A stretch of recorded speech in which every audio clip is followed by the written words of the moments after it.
Single your keys and get in gear with a car loan from ACB. Drive away with a loan that fits you. Get up to 100% financing and 10 years to repay on a new or used car. Plus, get a pre-approved credit card. So rev up and get in gear with the Simply Smarter car loan. Call or visit us or go to acbonline.com for more. ACB Caribbean, simply smarter banking. It's that time of the year coming again to Antigua and Barbuda. It's the Jillian Brazier Basketball Shootout hosted by the CPTSA Wings Sports Club, April 14 to 19, 2025, all happening at JSC Sports Complex, featuring the defending champions, the Ravens, newcomers, the Dover Tigers from Barbados, and host CPTSA Wings Tough Gal, who will be the 19th Jillian Brazier Basketball champions. At JSC Sports Complex, admission only $10 EC. Come out and support our female basketball players.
It's that time of the year coming again to Antigua and Barbuda. It's the Jillian Brazier Basketball Shootout hosted by the CPTSA Wings Sports Club, April 14 to 19, 2025, all happening at JSC Sports Complex, featuring the defending champions, the Ravens, newcomers, the Dover Tigers from Barbados, and host CPTSA Wings Tough Gal, who will be the 19th Jillian Brazier Basketball champions. At JSC Sports Complex, admission only $10 EC. Come out and support our female basketball players.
It's that time of the year coming again to Antigua and Barbuda. It's the Jillian Brazer Basketball Shootout hosted by the CPTSA Wings Sports Club, April 14 to 19, 2025, all happening at JSC Sports Complex, featuring the defending champions, the Ravens, newcomers, the Dover Tigers from Barbados, and host CPTSA Wings Tough Gal, who will be the 19th Jillian Brazer Basketball champions. At JSC Sports Complex, admission only $10 EC. Come on. Happy Saturday. Welcome to Sports with Mandela. As usual, we start with a quote. Desires makes slaves out of kings, while patience makes kings out of slaves. Morning, Daddy. Hey, morning, Earl, man. Morning. Hey, man. Like, you know, I was calling my sad stories. One my good buddy, my son, pardon me, died this evening in New York, man. And I went up for checkout and didn't make it. And every week I have some kind of sad story, you know. So I had to pass out early. But to them, man, I seen one of my great friends, but two great friends here from many, many years ago, Earl, man. Many, many years ago, Chucky. See Chucky once, you know, but I haven't seen John for maybe about 20 years or more. Long time, man. John, we used to be together almost every day with Felix, the Massive's old connection. Yeah, exactly. You know? Long time. Long time think he good table tennis player, John. Long time think he good. But he was pretty good. He represented Antigua and so on, he Chucky. So when I try to find him, somebody say, even Chucky, I say, okay, he my partner. And how long we trying to get Chucky? A good one now. So now, John got him to come to, come to the studio. So, and guess what? Missing action next to you. Sell us out last week and some protest, which was his word, you know what I mean? I can't answer too bad about that, but she's back with us today, you know what I mean? So that's our co-host there too. Oh, okay. You know, but she went to the Well, let me say good morning to our co-host. Welcome back, man. We see you for the last 2 Saturdays. yes. You know, in sad news, just to continue on the fact that Taddy was going down, Miss Chantel Crump, 9-year-old, she lost her life. And of course, there was a protest at the Antigua and Barbuda Police Force headquarters. And I had to show my face as a youth advocate, you know, a female advocate. I had to show my face. I had to, you know, let persons know that we need justice for this young girl and her family. And so I missed the show, but I'm back here today to show my face and of course interview all the good sports that's happening across the nation. So. Good stuff. I want to say good morning to Mr. Charles Chucky Bellett. Good morning. So Earl, this is the young lady you called me and said you don't understand, you just can't find her. This is one. But anyway, moving right along, I am indeed happy to be here. To Taddy, I wanted to call you what, you know, we're not sure we're supposed to call him, but Nina K, you can't do me nothing off my ear, so the Ayatollah when me hear your name. And, you know, thank you for having us. Sure. Yeah. I want to say good morning to Mr. Duncan. Good morning. As Chucky said, we're happy to be here. It's a pleasure seeing my friend Taddy after all these years. You know, we go back, you know, a good way. But it's always nice, and I thank you guys for having us. All right. And I want to say good morning to our young upcoming superstar. Good morning. How are you doing? I'm good. How are you?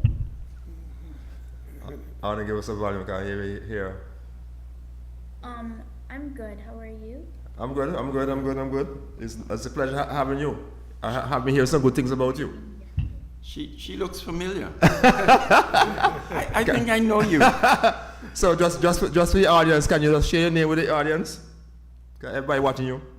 So he was my coach in many big tournaments from last year. His name's Chucky or Charles, and I thank him for helping me in like Caribbeans or Pan Am championships. And your name? And what's your name? My name is Stuti. Okay. Nice having you. Well, let me start off with you, Chucky. Table tennis. How you got into table tennis? By default. I've always enjoyed a lot of sports. I was fortunate to grow up around the Brody boys. You remember Jim Brody? And so I grew up on the beach. So we did water sports, windsurfing, sailing. We did anything that was connected to hotels. So I ended up doing lawn tennis. And with Cordell and Jerry Williams, and at that time Anchorage was the name of the place, and that was the headquarters for tennis. But every time I played, everybody noticed that my wrist would hyperflex. And at that time, wrist was not really part of tennis. And so someone suggested, boy, Chucky, why don't you try table tennis? And that's what I did. And so right at Anchorage, on a board outside, an outdoor board, I started playing table tennis, and that was it. Okay. Yeah, from the age of maybe 8 or so onwards, that was it. But I played no, I lie. I'm terrible at basketball. I played volleyball, I played football, played for Rangers or Bacchanal or one of them, something there. Okay. I wasn't very good because I was softy. Yeah, but they would, very soft. So you were a water boy then? Yeah, so I decided that I had to come with non-contact sports. Because I tried cricket, my father, Hubert Antonison, in case you didn't know. Boy, come good stock, man. Yeah. So I tried to follow in his footsteps until I was at the receiving end of a sharp rising ball that hit me somewhere in the forehead. And I went home today, I said, Daddy, I love you, but it's not happening. I want to comment on a couple of things. He said he's not good at football, basketball. But not being good doesn't mean you don't play. You play, but you're just not good, but you still play. Yeah, I want to say that. Yeah. The next thing, he suffered from a bouncer. And his father's famous bouncer, you know. His father should have played West Indies a long time. He the first man from Antigua should have played the West Indies. Okay. Real fast bowler, when I small, all he about Antonison. Great fast bowler.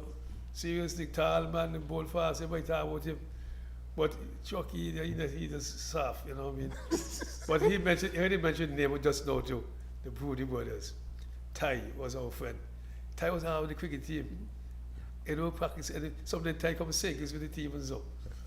White guy, you know what I mean? And yeah, I remember Ty, man. How come Ty? Ty, he had Ty is now in Thailand. Yeah? Yeah, he lives in Thailand, if I'm not mistaken. And he's had an incredible life, full of experiences and so. But he's up there now. He's in the music industry, or he tinkers with it a little bit. But Ty has enjoyed an incredible life. Before I move on, the Brodies used to live on Dickinson Bay, right next to Anchorage. I can tell you how soup we were for cricket. This is the time when Viv first came out with the jumbo bat. Yep. Remember that? Okay, good. And the property had coconut trees all over, and we had our pitch, and there was only 2 or 3 of us, so Ty, Sean, and myself. And the trees were the fielders. So if you hit the ball to the tree, you're out. And it was incredible. And so we absolutely worshipped Viv. And so any free time we had, we played cricket there. Just en passant. I wanted to say that. Well, that sounds like overs. In overs, as Tanya was always saying, when you knock the ball over the yard, you're out. You get 6, but you get 6, but you get way out. Yeah, that's similar. Okay. 6 and 6, Yeah, but for you, Mr. Duncan, how you get into table tennis? I started table tennis. It was way back in 1969. That's the first time I picked up a racket. It was I think it was a YMCA in Guyana. That was when I was living in Guyana, and I continued over the years until I came here to Antigua, and I met a certain young man walking down the road with a table tennis racket in his hand, and this young man turned out to be one of the best players in the region, and that's Chucky Bella, But I've been about the game for a while and still here doing it. Right. Okay. And our good friend there via Zoom. How you got into the game? How your love for this game grew? So I used to play with my cousins, and then when I used to go to after school or aftercare, they had table tennis classes, and I started to enjoy it, and I just found a club nearby and started playing a lot more. Okay. And see how you're doing some great things here, because see in the Americas, the under 17, I think you're number 1, if I'm correct? Yeah. So how tell the audience how you achieve that goal? What kind of work you put in to achieve that goal? Sorry, your voice what kind of hard work you put in to achieve that goal, to be number 1, under 17 number 1? It took a lot of effort, and I had to really understand how to play against all different type of opponents with different rubbers, and a lot of practice as well, overseas practice. Okay. And in terms of your coach, what kind of encouragement you get from your coaches?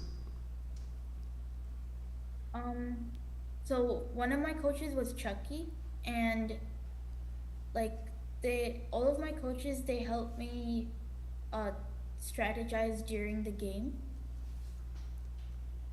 and they provide moral support or like mental support before and after the match, so that helps. Okay.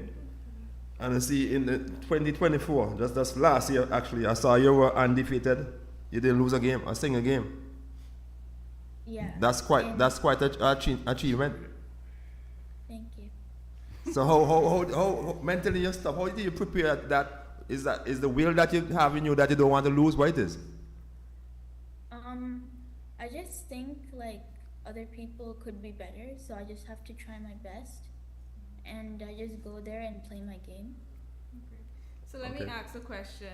Do you have any challenges that you would have overcome, like in terms of playing? Because you must have some sort of challenge when you're trying to be the best, right? You're now at number one position, and of course challenges will arise, whether it's schoolwork, you have studies to complete, and so it conflicts with the time of training. Is there any type of challenge that you had that you overcame? For school, I do online schooling, so training and schooling is balanced out. But for like matches, sometimes I'm not playing my best on that day. It's a bad day or something, and I have to figure out how to overcome that. Okay. And Chucky, what you can tell us about this young superstar? Well, Stuti is an incredible find. She's a pain in the neck. I want to go. Wait, me pain in the neck. I want to go left. Stuti wants to go right. She can beat me, so we go right. It's as simple as that. But she really is phenomenal. Extremely focused. She is. You see her on screen there, and you see a very reserved person, struggling to speak, or very no. She transforms into some monster on the board. Well, let me put be yourself there. Don't have to be uncomfortable. Just be yourself. It's okay. No, be yourself. That is her. Okay. She's not putting on anything. That is her off the board. But an extremely fierce competitor and focused. She wants to be number one. Bear in mind, Stuti was not on the Caribbean scene, the America scene, at the beginning of 2024. She is now number one in the under 17s. I think 100 in the world in under 19 or something like that. You have the stats. 56 in another category or something of that nature. But a totally, relatively unknown player in the region. So much so that ITTF this year, as a promo, when you're promoting your the international federations are promoting their championships, they put one of the leading sporting personalities as the image. Miss Stuti Cash App is the image that the ITTF is using to promote the Caribbean Youth Championships. An unknown entity less than a year ago. So what do I want to find out? So put it up front to promote. They put Antigua flag too? Of course. No, they didn't put Antigua flag. Why they put Antigua? They can't. I don't know why they didn't put Antigua flag. I will take it up with them. Yeah, I will take it up. And I'll take it up with them. Yeah. That was an oversight. But you see, what's happening, as you mentioned, Stuti, you're going to have to say Antigua and Barbuda. Exactly. So that's what it is. Yeah. It's as simple as that. What I like about her, like I say, she's very calm there, but she reminds me of, I believe she comes from Ovals now. I believe so. Ovals people don't like to lose. Yeah. And she's very competitive. She don't want to lose. That's how we operate. Yeah. When we get in the field of play, in the battle starts. That's right. And that is Stuti. In last year's Caribbean Championships, for instance, we didn't realize that she was undefeated until, towards the end, or maybe she didn't, but I wasn't paying as much attention. And, I think in one instance she may have had somebody 2-0. And the third game was, because it was a best of 5, the third game was a little bit too close for her. My lady was ready to blow her top. She was like, no, this can't work. And so she is incredible. I admire her work ethics. She trains so what, 4 to 6 hours a day, my dear? Like around 6 hours. She's at 6 hours now. Wow. And splits her time between India and San Diego. And of course, down in the Caribbean. That's impressive. So in terms of you, though, Duncan, I know you and Chucky yourself won some championship and stuff like that. Oh, yes, we did. Actually, between the two of us as partners, we won the OECS championships 5 times. That's in doubles. In singles, Chucky won it once, I won it once, and I also won the top 16. The top 16. OECS top 16 championships. So we've been doing this for a while. I've been living in the States now for a number of years. I've been playing there, won a few championships up there. We have a championship there called OECS US version. I won it twice. And just a few months ago, I won the over 60 OECS championships also. Wow. So tell us though, how you prepare for going to do those kind of tournaments? What the preparation like going to those tournaments? Well, for me, actually, I try to play like 3 to 4 days a week.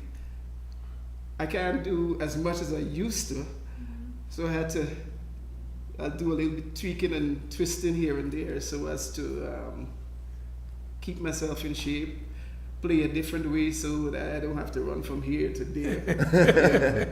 But just keeping myself in shape, that's what helps. Right. Yeah. And when you guys won the championship, how you all felt knowing that you all have a small territory and be champions?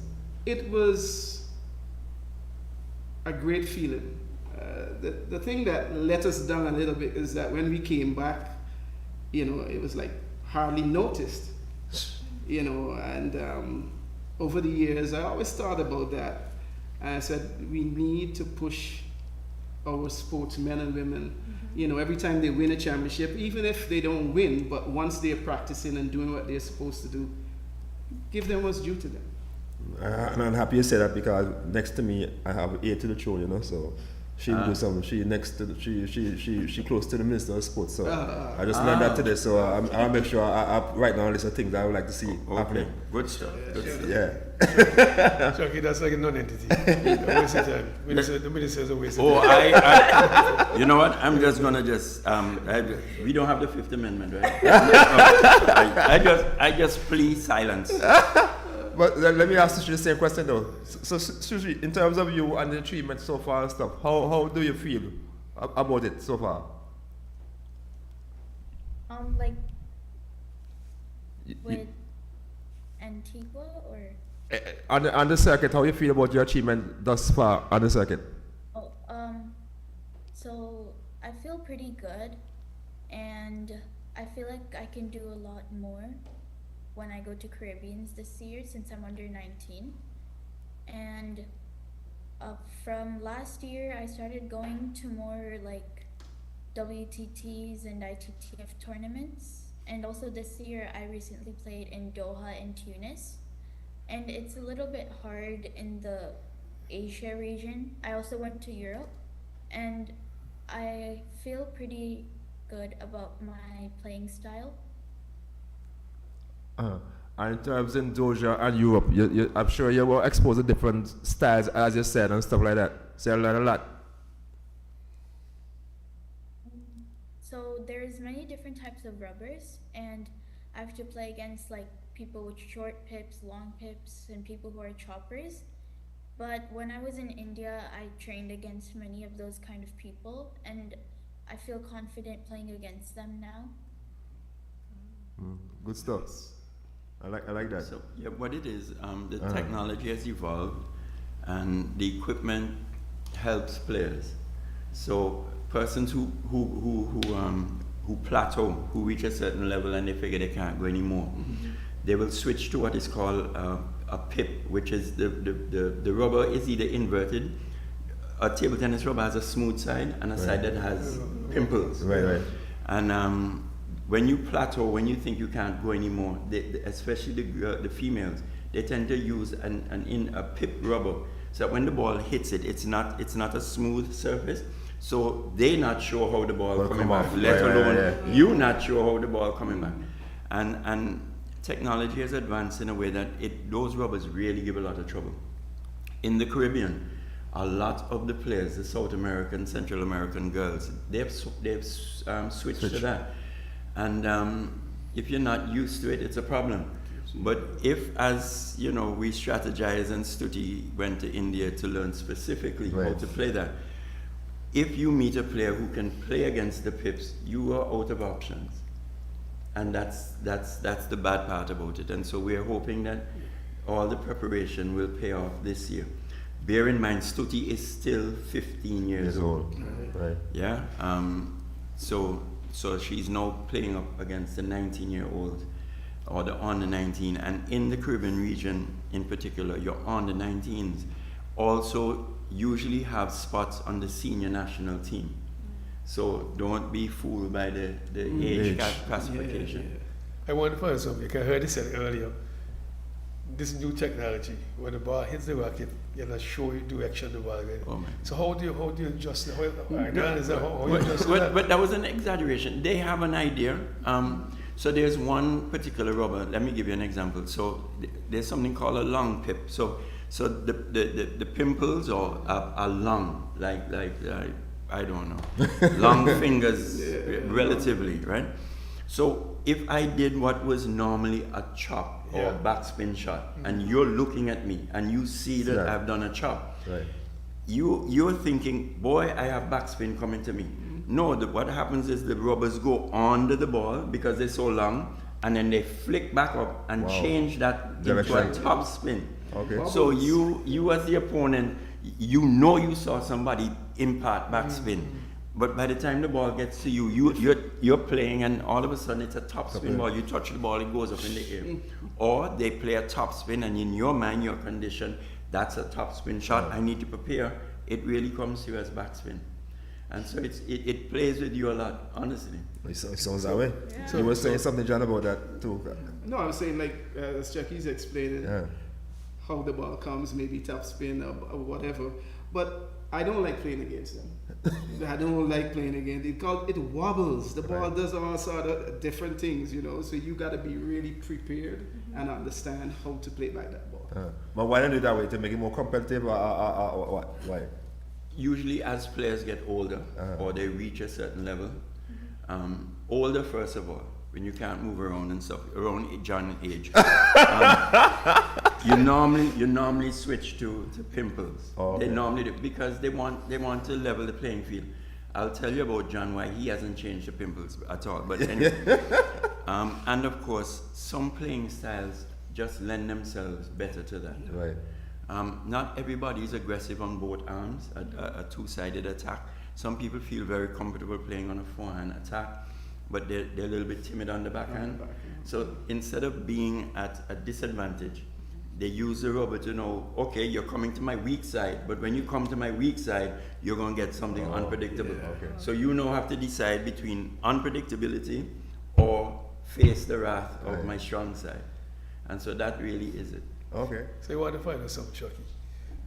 The guy said when you reach a certain age, you use that to balance the playing field. But no, what our guest is 15, not was she doing the same thing? So no, she crazy. Stuti is pure mad. The young lady is so aggressive. Right. I have played many persons in my life. I don't think I can make 5 points in a game against this girl, honestly. She's that good? She's ridiculous. And you know what? She enjoys beating me. She enjoys beating me with a passion. But so of course, you're the coach, so she enjoy being a coach. I'm just a fill-in coach, really. But she has great attack, double, two-sided attack. She plays around with the ball. She does unorthodox shots, inside out. shots. So she really keeps everybody off balance and aggressive at the board. So she don't really have no. Well, maybe I can ask her in terms of your hand, which you don't have like a strong hand and weak hand. Sides. You don't have a strong side and weak side. It's the two hands you use with table tennis. The one hand they use it. You can use two. You can use two? That crazy man over there. John used two? So tell me, Sushi, you have a strong side or weak side? So like my forehand is more consistent, so I'd say my forehand is stronger and my backhand has a lot of spin. So I'd say my forehand is the stronger side. Okay. And so when you play against, as Chucky was saying earlier and John was saying earlier, when you play against those opponents and stuff like that, you watch them and see how you know which way the ball coming. Like the paddle of their angle and where they're standing, and sometimes you can see like what side they're looking at with their eyes. So before they serve, I just look at where they're looking and how their paddle is angled, and then I can like make a prediction about where the ball would be coming. Okay, smart. Listen, table tennis is the chess game of sports. When you think about it, you're looking at 9 feet long, 5 feet wide. It's the NASA. I never know what the acronym National Aero whatever has dubbed table tennis as the most difficult sport to play at an elite level. The sport is different in that the player, when you think about it, is never on the active field of play. Cricket, football, basketball, volleyball, netball, you are actually on the court. Correct. Yeah, not table tennis. Yeah. You are never on the court. If you're on the court, you've lost the point. Also, you tend to be one with the court because the court is under your feet. In table tennis, you have something that's off the ground. And the ball travels at 90 to 100 and something miles an hour. You're talking about travel so fast? Yes. Split seconds. And now, when you hear about Stuti mentioning about looking at somebody's eyes and all of that, body posture, body language, all of that is 9 feet away. True. So somebody comes to the board, they're going to be serving 9 feet away from you. You're going to, in that split second, you're going to watch and see what shoulder they have coming forward, the angle of the ball, how high they toss the ball, what side, what rubber, what side of racket they're using, all kinds of things. And little subtle changes will determine whether they're going to serve to your backhand or they're going to try and surprise you and serve the ball down the forehand. And you have absolutely less than a split second to react, to react, to analyze, and react. Yeah. So basically, from when you guys used to play compared to now, the sports did a 360. Boy, you know, 360 is a funny thing because 360 normally lets you end up exactly where you started. So 180 or anything less than 360, yes. Before, it's an analogy would be like John McEnroe. John McEnroe was the king of his time and beyond Silver body. But then they were using wooden rackets. Sure. So touch play, left-hander, touch the ball over. Then you had Jimmy Connors, who came on with the first aluminum T2000 racket. And then the racket started to determine, then you have Boris Becker, Boom Boom Becker, and those kind of fellas that used to blow these people off the court because of the equipment. The equipment has changed. The ball is bigger, it's lighter, it's made of plastic. The rubbers, I mean, you have no less than 300-400 rubbers to choose from. Oh. Wait, table tennis? The worst thing you can do is go on a site and try and choose a table tennis club. You have to have at least 5 days. So what I do, I just try and play with whatever Stuti plays with. Okay. John, you were going to say something about how the game has evolved over time. Just looking at the players of themselves, you know, the styles, you know, it's like years ago, mostly what you found was the Chinese using the pen holder, and a lot of other people followed. But now, more so, they're using the shake hand version, and like Chucky said, the rubbers make a big difference, very big difference. And like me, I play with what you call the Tenergy rubbers, And I find that's good for me, you know, because I still play at a fast pace. Yes. Yeah. So Chucky man so bad man still play at fast pace despite age. You know, I must tell you all about John. I just want him to complete his thought. Okay. Get it, John. Man Sorry. is such a pain in my neck. Sorry, get it, John. Yeah, but like Stuti, I haven't met her personally as yet. But what I've heard and what I've seen in terms of her play, she is phenomenal. And I just hope she continues in the same vein. She has Chucky behind her. I am behind her. I know she has her father, her parents behind her. So just kudos to you, my dear. Only thing I want to promise you one thing. Keep beating up Chucky.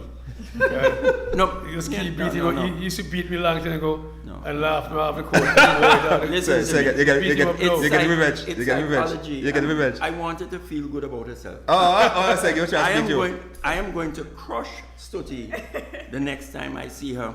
Wake me up because I'm dreaming now. You just wake me up in a little while. So any thoughts on what Coach Chucky just said a while ago? Careful. We can play the next time in Caribbeans this year. Yeah, you say that with such an innocent face. I am not fooled, young lady. You want to answer anything?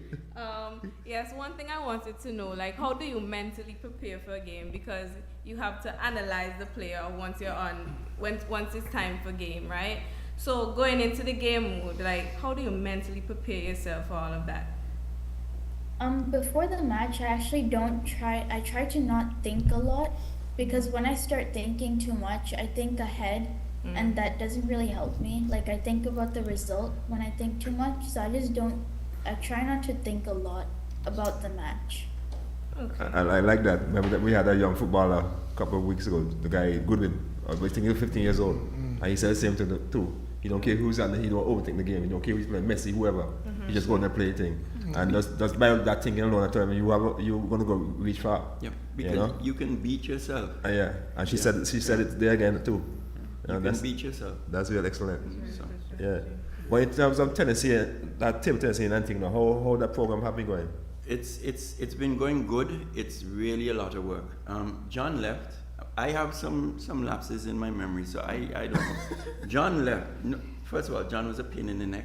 He's a more successful player. Right. The man does not play an orthodox shot for anything. I would fail him. He would not make a national team. He doesn't do anything the way it's supposed to be done. Ever. But he wins. Yeah.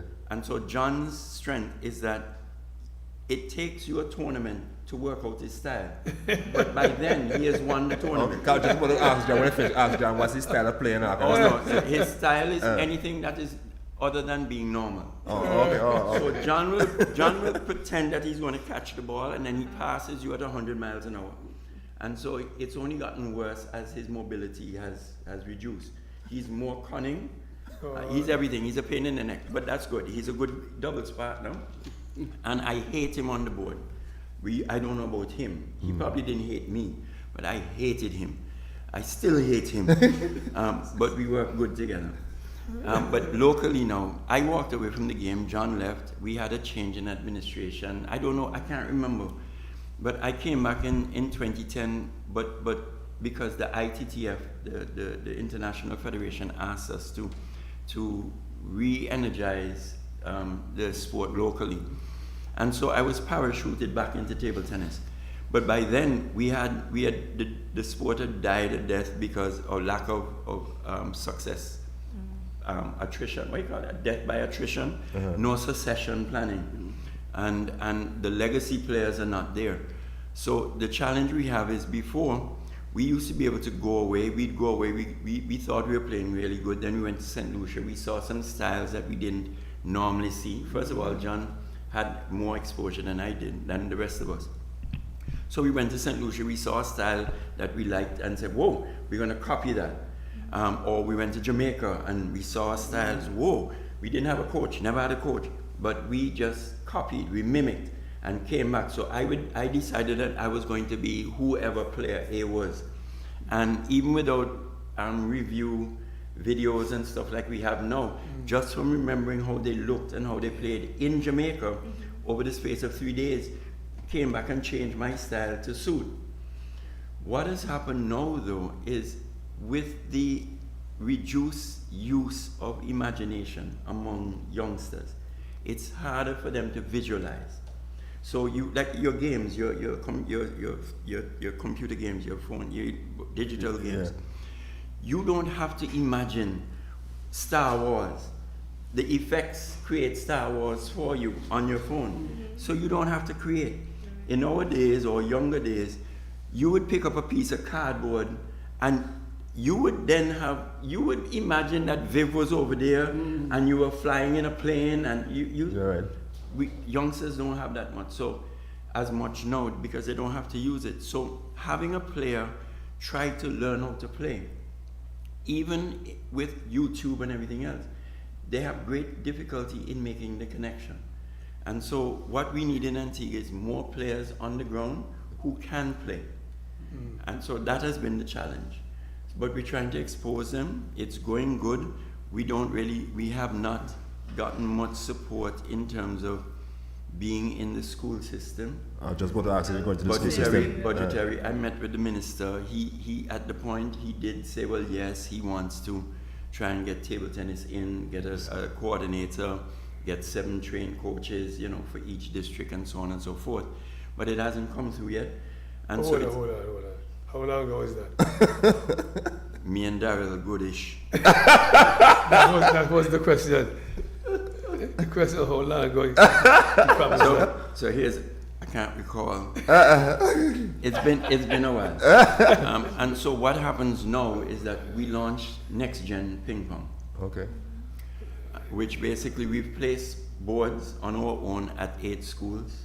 Yeah. We found the boards, we've placed them, and in the beginning I was going around school to school. One period there, one session there, and of course in quick time I completely burnt out. So we have eight boards. I took a break, I couldn't go anymore, and then we restarted with Next Gen Ping Pong. We placed 3 more boards, so we have boards at 11 schools now. What I've done while we wait for additional support, I have blocked out every day, Tuesday to Thursday, 9 to 1:30, and possibly later. I don't do any personal work. I go whichever school invites me, allows me to come in. I bring whichever player is available, and we go in and introduce the sport to the athlete. Right. So, over the past little while, we did Old Road School, we did Jennings Secondary, we did Cedar Grove, we did Christ the King last week, we did PM School yesterday. And so that's what we do. We go in, and I brought John down to ask him to come down and help. So that's what we're going to be doing until, something breaks. What I want to find out for you, how many coaches have you added? Can it be some promises on coaches? No. Okay, so what the ministry promised informally, unofficially, is this. The question was asked, do you have any ITTF level 1 coaches? I said, yes, we do. And if there's an opening, we would ensure that we have additional. So the thinking at that point is that once we have the coaches, we would have, spots for them. And understand, I don't blame the PE teachers, no. We've trained PE teachers, several PE teachers, we've had training sessions. Table tennis is an intimidating sport. Netball, the legacy sports are part of our genes. We are born with an embedded ability to at least fake knowing about basketball, volleyball, netball, cricket, football. And even if we don't understand it, we have these guys, Taddy and yourself and everybody, that you can lean on. Table tennis is crazy. So imagine a PE teacher executing a lesson plan, and it's time to teach them how to serve the ball. And you yourself afraid to serve the ball. You understand? And so that's the challenge we have. And so table tennis has not and will not benefit from the existing PE coaches. Yeah. And that is the challenge. And that's a problem for the Ministry of Sport as well. because a PE teacher now will say, well, okay, this term or this month I've taken you to volleyball. Next, I'm going to take you to tennis or football, or you know. But in table tennis, partners is not there. And so the only way we can get ahead is to have our coaches trained and in the school. And focus on sport. And listen, we have a creative thing. We've applied to Athlete Development Assistant Research Panel at DAB. And so our thing is this. We figure that by, and I'm saying it, no, I'm not going to say it, no. Here's the deal. If we get some assistance to get boards, we've asked for 40 boards, yes? 40 boards to go with the 20 boards that we have. That's 60 boards. If we can get 60 boards in Antigua, whether it's through ADAP, the National Olympic Committee, corporate, private sponsorship, if we can get 60 boards here, table tennis will be able to have and fund its own program, its coaches and stuff, to a point.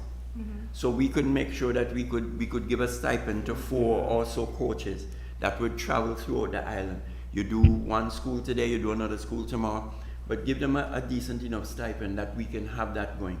The PE teachers don't have to feel intimidated, they don't have to have cold sweat, nothing at all. But here's the deal. When we tell people we want 40 to 60 boards, they say, y'all are crazy. Y'all are overly ambitious. But here's the deal. Think about it. You as a sponsor, you want to sponsor a sport that have 2 boards, or you want to have a sponsor sport that have 1,000 people playing. So we need the boards. If we buy 10 boards from the US, we're going to pay the same money as we would pay for 40 boards from India. So it's not that we're crazy. Right. We just need some people to sit down and listen to us. It's not that we haven't put it out there, and we're going to do it some more. But in terms of you have a home for table tennis in Antigua? We are squatting. And don't tell anybody. But we are at the multipurpose center upstairs. You remember where Timothy Payne used to have his thing? We're up there. And of course we have no idea how long we will be welcome, but we're up there, and that's the deal.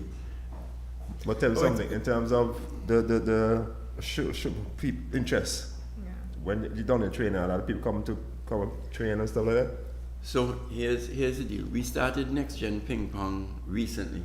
We have already 89 youngsters who are signed up. That's good. We have 60 who want to come to the multipurpose center to train, eventually to get to a national, to be able to play in tournaments. And then of course from that cadre, we will pull those who will be the elite players. So in sports, you're going to have those who are playing sports recreationally. And so like the business league and so on and so forth, where John should be. Then you're going to have those who are quite happy to play at a national level. And then you're going to have those that we will pull who will be at the study level, elite. Right. And now your life changes. I don't know if we'll go through with it, but at the beginning of the year, Stuti was booked to participate in 52 tournaments. Wow. No, that's crazy. In a year. How much you manage that time? That's what I'm saying. That girl is not from this. One a week? That girl is not from, she's not from this world. Well, let me ask her, how you manage that? You can manage 52 tournaments in 12 months' time? Yeah, they're all spaced out, and it's just like 1 week, or some of them are just 3 or 4 days. And like I have to balance out schoolwork, so I just work ahead on school during the tournament, so I think I can handle it. Okay, I like that. I like that. Yeah. How many ITF coaches you have like qualified here? We have 11 ITTF level 1 coaches. No, it's qualified and active. 2 different stories. True. How many active? True. Let's move on. You can't move on. True. Like I like that. Here's the deal. I have an extremely good relationship with ITTF Americas, ITTF, the International Federation, and we have another cadre of persons who want to make table tennis their career. We have somebody who works within a statutory corporation now, or within the government ministry, wherever. I don't know where he works or she works. but they're prepared to come and work in table tennis full time. So I have at least 11 persons who are begging, but they want opportunity because life is not the way it used to be before. We're not taking care of one another. Taddy, I love you until you don't have the money. You understand? You ask me for money today, I'll give you a $50 for gas. You ask me for $20 to go wherever tomorrow. By the third day, I start block you. Yeah. And so it's unfair. It's unfair now to ask persons to give up their best and not at least be able to give them gas money. True. Yeah. And so this is our appeal. Help us to get the 60 boards. Not only that, the owner of the company, Vivek Kohli, is one of those worldwide humanitarians. He loves table tennis more than his own family, I'm sure. Wow. And so if we make the first move, he will help us. He will give us additional equipment. He will give us whatever we want. Mm-hmm. But we can't go to the man and say, partners, send a container, and we're not buying. Correct. You know, and so that's the challenge. But I guarantee you, the biggest problem that Table Tennis Association has now is every time I open the can of worms, every time we announce a program, rest assured is immediate burnout soon after. Why? There was a time we did 500 players in 500 days. By the time, that's where Gasson got the 500 houses. I know that's something very familiar. we got the Chinese involved. They donated boards, and that's the other thing. We have the Chinese embassy. I mean, we had the Governor General and the ambassador at the time. They launched a program. They love table tennis, you know, and the present ambassador, she is absolutely dedicated to the sport, as is the entire team at the Chinese embassy. I forgot my trend. So why not team with them then? We do, but the thing is, when we start, we need to have the infrastructure. We need to have those persons. We need to be able to go out into the schools. If John and I did PM and Crisis King yesterday, or Thursday, and we had to cancel practice the night. Why? Because John is old. But when you went there to the school, what the feedback was like? The kids show interest and stuff? They were interested? They want to play, want to play. And listen, table tennis is not discriminatory. Don't feel no way. All right? You want to play volleyball, you have to be a certain height to be above the net. Basketball, how many short basketball players you have? You want to play lawn tennis, you want to be an impactful server, you better have some height. You want to be a fast bowler, you better have some delivery, whether it's regular height or reach. You want to do you have to want to play football, you may not necessarily need to be tall, but you need to be tough. When the man jam you, you have to be able to deal with them.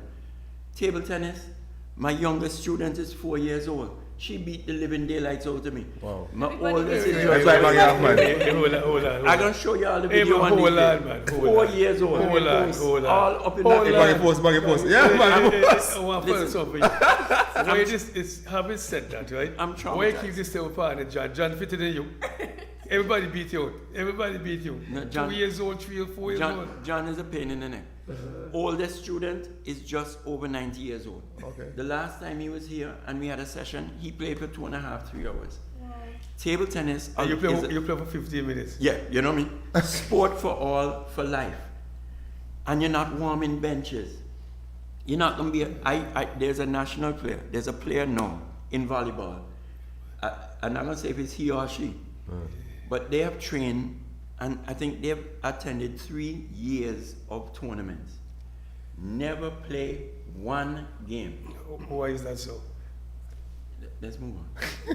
So you can't move on. So table tennis, you don't have that. You have the opportunity to play singles, mixed doubles. You play for the team. So you have to be a part. You have that opportunity. And so table tennis is the biggest challenge we have, is controlling the rush on the association every time we announce an initiative. But my thing, how somebody with traveling team and don't get to play? Well, I don't understand that, Chucky. Are we due for any kind of commercial break? Or, John, you were saying something, John. What you were saying? No, say I was something. just Bail me out. Okay, before I get there, what I would like to do is call out the former national players that we have in this country and get them to come out and help Chucky, help the members of the association, because Actually, I don't want to say the word. I don't want to say. Painful. It's only Chuck, you know. Yeah. No, but It's- I it's mean, painful. it's painful, you know, because I'd be in New York, I would call players, man, come out, help Chucky. It's Chucky alone. And they would be, okay, I'll be there next week. Up to now, yeah. Let's think of it. Yeah, so I'm calling them out. Come out, guys, come out. Help this man, help Chucky, help the members of the association. But one of the good things is that he has a group of people around him now that are working with him, the association, and it's getting there, you know. And I think, like I said to somebody, by not this November, one of the players, next November, I will put my head on a block and say that we would have one of the best teams within the region.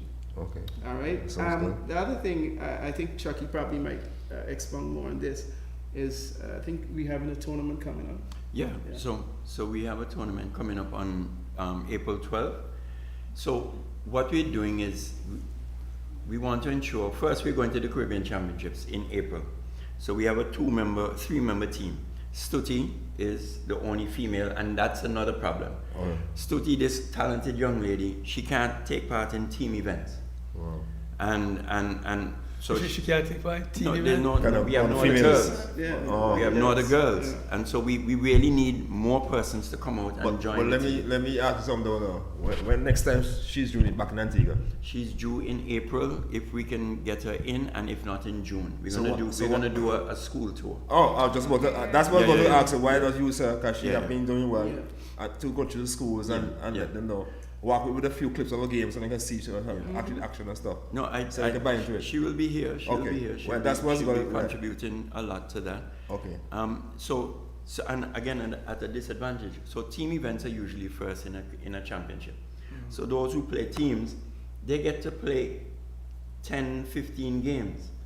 Stuti is warming up at the side of the board, downstairs on the practice So board, that's- and then she gets has a thrown She in. has that disadvantage. Yeah. Yeah, so we have that. So we have two males, Mikai Simmons and Barrington Logue. They're first time at this level. We still don't have enough to make a men's team, a male team. So they will only be going for the singles and mixed doubles and doubles. How many players make a team? You need at least 3. 3.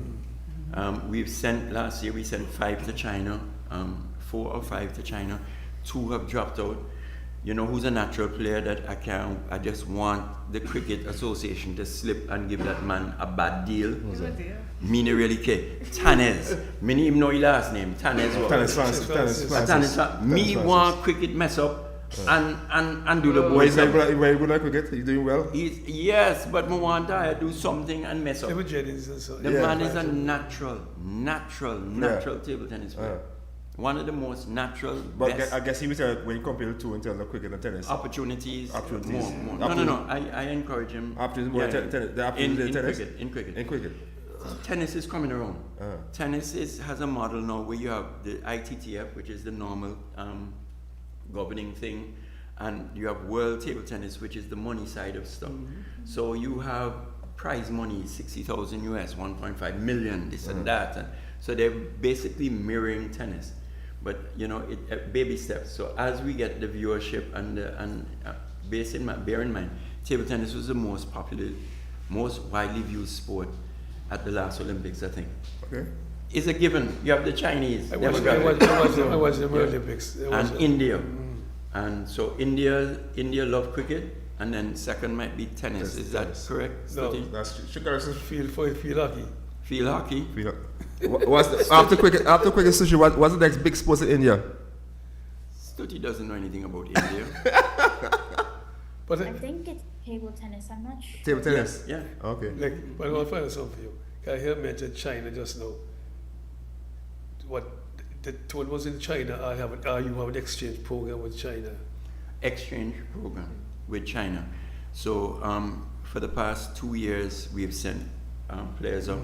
I think there was room to send as many. I don't know. I don't want to put them on the line, but we weren't able to fill the spots available. And I do not believe in what you call them farm trips. Yeah. And we're not going anywhere just because a trip is available. I agree. It's not happening. Demonstrate the commitment. Right. Demonstrate your good work ethic, and we go. You're not doing that, tap a yard. I agree with you totally. Yeah. Yes, I was supportive of that. Gentlemen, I can't believe that we're all gone so quick already. I feel like say we'll see 10 minutes. But April 12th, development. But talk about your program. April, We have two April 12th. I have want the to find out so tournament quickly, coming. I struck you some. Okay, you say with the viewership. What kind of viewership you have locally? I'm just asking. It's low. It's low. And here's the thing. You have to be so careful. People that learn table tennis, when you're learning, it's ugly. Yeah? You have to be careful. You don't want to expose the game at the entrance level too much to wide viewership, because people will end up thinking of table tennis as ping pong. Our program is ping pong because it's an introductory program. But the idea is, you play, you grow, you excel.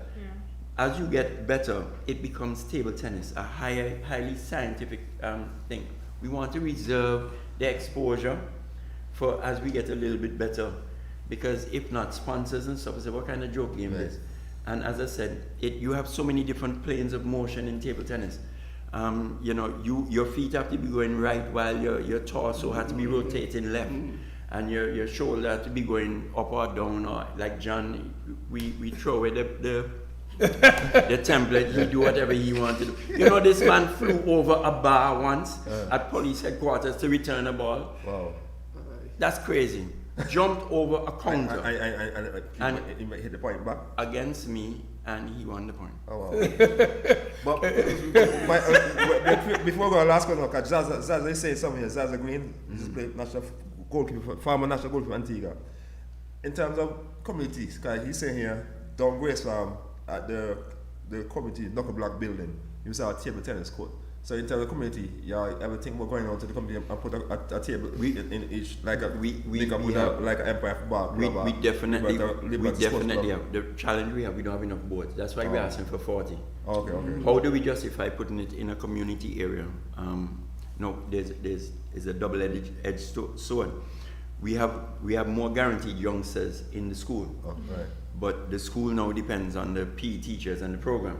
You have more engagement after hours, but now you have increased vandalism. You have persons not treated, because the table tennis board, you rest a drink on there, it done. It's compressed chipboard. And so knuckle block, different places they want boards, but how do we justify that without, like knuckle block, I tell them, come over to multi-purpose. Help us, meet us halfway, go there, show us the commitment. You hear that, Zaza? You hear what the man says, Zaza? We have placed boards, and everybody want boards. Oh boy, we have a program. When you catch yourself the board after the novelty, the man pack up the board and gone about them business. We don't have the resources. When we get the 60 boards, the 60 boards include community areas. Okay. We are also going to construct outdoor boards, concrete boards, wherever the government, the authorities allow us to. Okay. So now you put down a board, and as you have in the parks in New York and so, anybody can come and play. And the bar is good enough for the concrete boards? Yes, we have all that, and we have beach, it's called beach table tennis. So I forget the name. As John get older, my memory get worse. but we have that, so we're gonna have beach table tennis shortly. Okay, sounds good. Beach, wait, if you play in the sun? You think volleyball gonna have all the fun? That's all we want to dress up and so, right? You're gonna play beach table tennis? Yeah, she said yes. She's super boy. I need, before we go, listen, shout outs to Stutty's father. I have never met a man, a parent, more dedicated to their child's vision than Deepak. That man is a pain in my neck. He ranks second only to John. Wow. He loves his daughter, and he will bring water from the moon twice.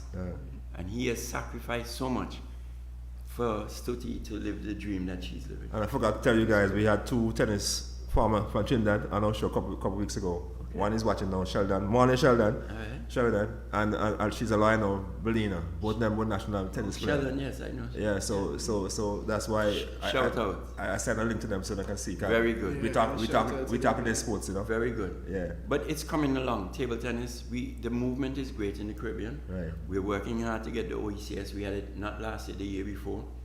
A part of those 40 boards, 6 tournament boards. It's actually 40 regular, 6 tournament boards. We're asking for assistance, for support, so that we can host the OECS on the 11, on the 13, on the 15, on the 19, seniors and masters. And we can do the same for all the other sports. So Johnny, Johnny the Masters, then. qualified Johnny qualified for Masters. I want John to retire. Well, let's look to wrap up. Yes, sir. Yes, wrap up now. Sushi, as we look to go your closing remarks. She's not here. Your closing Your remarks. closing remarks as we look to go. We look to wrap up. She's not hearing us. You can hear us? Your voice is breaking, sorry. Oh, sorry. Your closing remarks.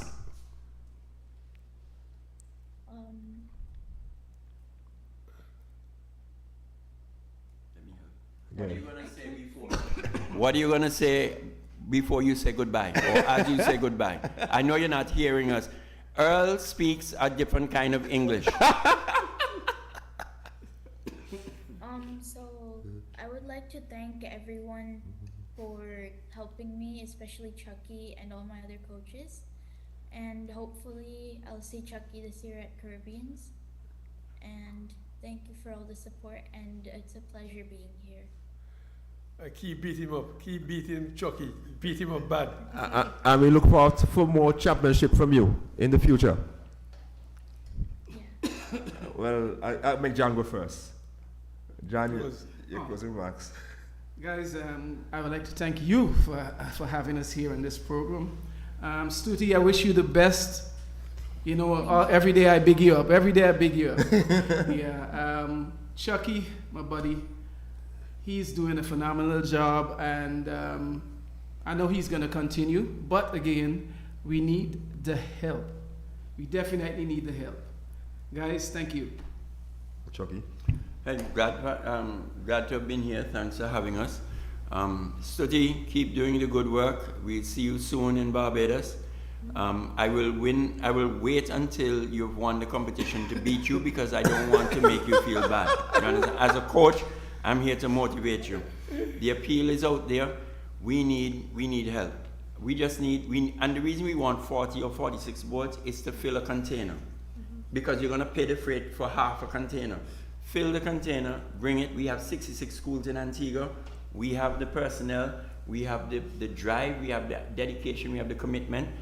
Test us, help us, and you see what happens. And by the way, the amount of money I'm talking about, $29,000 US. Okay. That's it. I was saying closing for Chucky. I think there's somewhere buying something. I'm going to my good friend Michael watch. Say, no, John, don't come and say, no, John, my buddy. He's an island man. Say, I have to get him on the show. We might get Chucky. So that's how we came about the show came about. Because John is my buddy. But maybe go a long way back, you know what I mean? That's so, right. and all the best, young lady, man, keep beating Chucky for me, please. I don't know how many times he can say that. That's the highlight of his day now, beat Chucky. Well, gentlemen and young lady, we were very happy to have you guys here. We learned a bit about table tennis, and I do hope and pray that you guys get your vision materialized and let table tennis come back as a solid sport in Antigua and Barbuda. Thanks again for coming. Thanks. It's that time of the year coming again to Antigua and Barbuda. It's the Jillian Brazier Basketball Shootout, hosted by the CPTAC Wings Sports Club, April 14 to 19, 2025. All happening at JSC Sports Complex, featuring the defending champions, the Ravens, newcomers, the Dover Tigers from Barbados, and host CPTSA Wings Tough Gal, who will be the 19th Jillian Brazier Basketball champions. At JSC Sports Complex, admission only $10 EC. Come out and support our female basketball players. Jingle your keys and get in gear with a car loan from ACB. Drive away with a loan that fits you. Get up to 100% financing and 10 years to repay on a new or used car. Plus, get a pre-approved credit card. So rev up and get in gear with the Simply Smarter car loan. Call or visit us or go to acbonline.com for more. ACB Caribbean. Simply.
It's that time of the year coming again to Antigua and Barbuda. It's the Jillian Brazier Basketball Shootout hosted by the CPTSA Wings Sports Club, April 14 to 19, 2025, all happening at JSC Sports Complex, featuring the defending champions, the Ravens, newcomers, the Dover Tigers from Barbados, and host CPTSA Wings Tough Gal, who will be the 19th Jillian Brazier Basketball champions. At JSC Sports Complex, admission only $10 EC. Come out and support our female basketball players.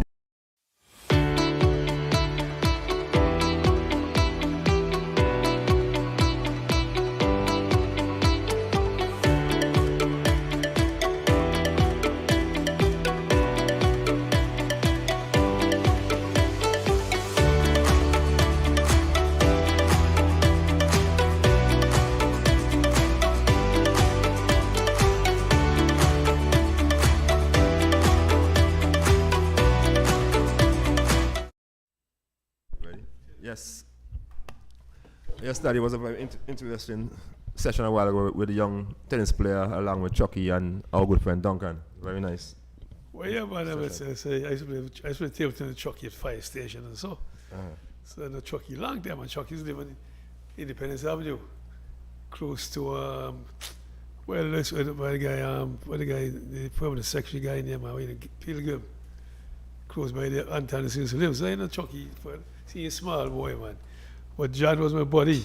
John was my buddy. He used to play some table tennis with John and some football. John used to come rise in some cricket field too. Okay. Yeah, when Felix was with Rising Sun, you know. So, but I was with John for so many years, man. I'm so happy to see him today, you know. But like I said, we don't want to waste much time with Chuck, you know, because we have wings. So Jillian Brazier. Tell us your name, because I forgot to say it was here before, but I can't remember your thought. So go ahead. Tell us your name. Okay, I'm Valencia Burnett, and I'm the treasurer of the CPTSA Wings Sports Club. Also, I'm coordinator of the Jillian Brazier tournament that I'm here to discuss some more. Okay, so you don't lady control finance then. Chucky should be talking to you. That's fine. We can talk business. And coach, morning coach. What's the weather like in Canada? What's the weather like? It's -4 today where I am. So it's starting to clear up a little bit. But last year I moved further north. I'm about 2 hours north of Toronto. And we paid a price this winter. So hopefully the winters will be milder going forward. Okay. In terms of now have you on set though, welcome to Sports in Mandela. Nice to have you. In terms of your team preparation for this tournament coming up in April 19, how have it been going? Is that for Valencia? Is that what, hi Valencia? Is that for her or for me? For you, your team, how your team have been preparing for this tournament coming up? I mean, our league starts in December. So, and in fact, this weekend we have another set of games this weekend. We have 10 different weekends throughout the year where all of our teams compete. So this weekend we're in London, Ontario, and in Ottawa. We have 34 teams this year in our league in 3 different age groups. We have an academy division, which is grades 7 and 8. The Jewel Prep is 9s and 10s, and Jewel is 11s and 12s. So the kids have been playing. They just got back from March break. March break was a week ago. That's kind of our spring break here in Canada. And now they're starting to ramp up for the remainder of the season. So the preparation on my end is we've been in communication with Lucaso and Valencia. You know, we have a pretty good base from what we've done in the past.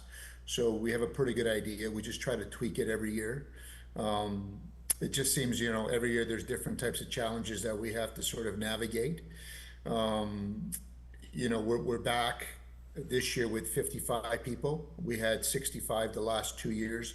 Our numbers are down a little bit, partly because, as you may be aware, flights have gone up. So our flights went up about $300 a person. So that cost affects, you know, the people that are coming. We have many kids and coaches that are coming back that were there last year and the year before, which is really good.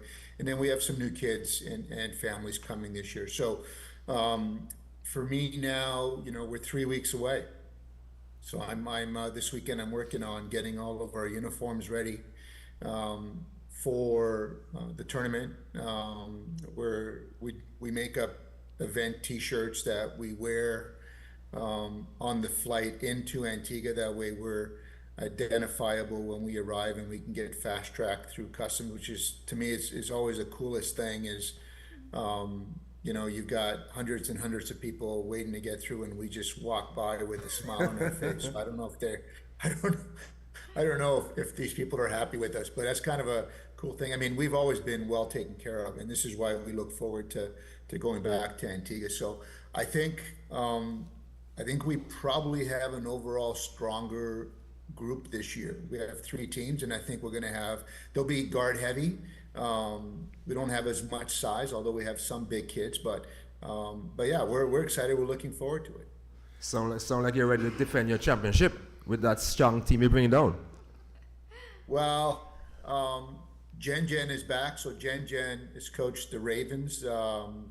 She's back to coach the Ravens this year with Chris Tessier, who coached the Canucks the last couple of years. So with 3 teams, we have 3 teams of 11 this year. We have 33 players. The Ravens will come back to defend their last 2 years, I think. Yeah.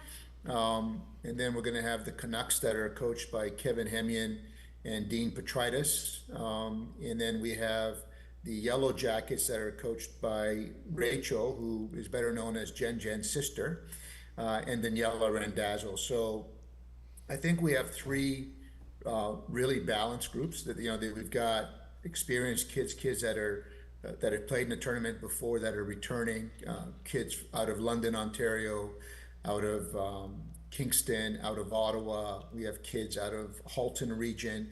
So we have a pretty good balance this year. It'll be interesting to see how these kids perform. I must tell you though, Coach, that when you get to the airport, it's not no real special treatment you get in, guys. That's what we do for our athletes. Even in my playing days 50 years ago, if you're an athlete, customs fast track you. That has been forever. But I must tell you, Luke and Valencia, they're bringing the team from Barbados to beat you. Yeah, I mean, he'll send us. It's funny. He'll send us some videos, and we forward that to our kids, and again, like our mission and what we want to do is we want to help grow the game in Antigua, right? At some point Canada was in the same boat, and we still are trying to develop our local talent so we can compete at the world stage. This past year at the Olympics, we had two really strong groups in both the men and women, and we fell short, right? So, we need to sort of help grow the game everywhere, do our part like others helped us. And yeah, it's exciting. There's a team coming from Barbados. I think Valencia can correct me if I'm wrong, but we're excited about that too. Like, it's about seeing new kids, new competition, right? If you aren't challenged, then complacency becomes a problem, right? But again, we've always treated this more about the overall trip, and basketball is important, but it's not as important as meeting new people and giving back. For the most part, all the young ladies that have come down with us have been super supportive of that, and they play their role really well. True. Yeah. So I would ask, what type of impact do you expect this tournament to have on the players? Because you said you have 3 teams coming, 33 players in total. What type of impact are you looking at? Not only for the players who are coming, but also the players that are here. How do you, or what do you think? What outcome are you looking for within that tournament? Well, for me, the most important thing, and what I look for every year, is unity, right? Is our kids making new friends, right? And continuing those relationships, right? I think that in the past, we've had some kids that have made really good friends that stay in contact throughout the year. So to give you an example, one of the players that's returning this year is Maya Ocampo. She's been with us the last 2 years, and this past year, she actually did not play in Jewel. She's in university. So she's at Queen's University, and she's playing rugby. She's actually a rugby player. That's her strongest sport. She's built like a rugby player. You can tell. She's a great kid, and she made some really good friends the last couple of years. And she was really concerned about now returning this year because the university exams fall at a different time than the high school exams in Canada. Universities tend to finish earlier in the year. And she couldn't commit early on, and when she got her exam schedule, which is actually the week after we returned from Antigua, she was so excited. So she's coming back. It's about for them meeting new people, making friends that are in other parts of the world, friends for life, right? And then the other thing too is about them giving back through the camps, through competition. That part of it, the basketball part of it. So I look at those things as well. Now, the basketball is great. We want to help grow the game because the women's game is still challenged. As we all know, everybody goes to see the men, right? And on the women's side, it tends to be more family and friends. And we need to continue trying to help grow the game. And it's not just in Antigua, it's even in Canada, right? I think it's all over the world. It's just challenging, right? But I think it has to start with women, and it has to start with us supporting ourselves. And if we can get other young girls to come on board, right? Every year we see young kids that are there at the games that are excited. They're sitting on the bench sometimes. It's about getting that excitement up. So the next generation of players in Antigua are better prepared. They have a better footing, right? So when you start playing basketball at 15, 16, 17, or 18, it's almost too late, right? So if we can get these kids exposed to that competition early on, they can see it firsthand as opposed to watching it on TV. At 6, 7, maybe 8 years old, then if you can create that excitement, I think it'll motivate more kids and then create a better mom. Sounds good. In terms of my dear, in terms of preparation on the ground, how have that going? Preparation, that is like the biggest challenge, getting everything together, as Coach Fergie said. So on our side, we make sure We have things in place so when they come in through the airport, we make sure that their hotels is ready to go. We prepare a meal for them once a day. So other than what they would, of course, spend, they have that one per meal per day. We plan their excursions. So we have a list, an itinerary already set for what they'll be doing on different days. And then during the night, we, as a club, we would get volunteers to help us with having food and music and entertainment during the games, get the scorers involved, get the referees involved, have the prize money ready. It's quite a lot to put together every year. So preparation-wise, I think, as you said, it's only 3 more weeks. That the back end part of it, it's coming along. But I know the girls, in terms of the actual games, they have been really practicing hard. And right now, our coach Guy Yearwood, and coach Ryan Shepherd, who has been helping them in the past few years, we've been doing it.